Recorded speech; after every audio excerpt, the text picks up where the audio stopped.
when it comes to the surface of the breast implants, as we said, there is smooth implants where the surface is completely smooth like glass, and we have textured implants where the surface is coarse like sandpaper, and we have implants that are in the middle, what you call micro-textured or nano-smooth, and the surface of the implant feels more like very fine sandpaper. Now, why do we have this? The main reason for using smooth implants is that they are softer sometimes, and they give you very little chance of, or zero chance of, this condition called ALCL, which is what you call anaplastic large cell lymphoma, and that's the main use for smooth implants. Now, the problem with smooth implants is that they're very slippery, and they really are.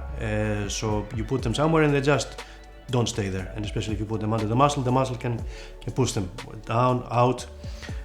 So that's the main problem with smooth implants. Now, the textured implants, which is what has been used up to 5 years ago almost exclusively, is good because it grips, basically, to put it simply. So you put it somewhere and it kind of stays there most of the times. But we've discovered recently that the more textured the surface, the more the chance you have that you develop this condition called ALCL, which is anaplastic large cell lymphoma. If you want kind of the best of both worlds, you choose implants that are what you call nano textured or micro smooth, and basically they give you a very low chance of ALCL. They don't tend to move too much. Actually, from my experience, as long as I've been using them, they're on a par with textured implants, so it doesn't really add anything to the risk of movement or displacement.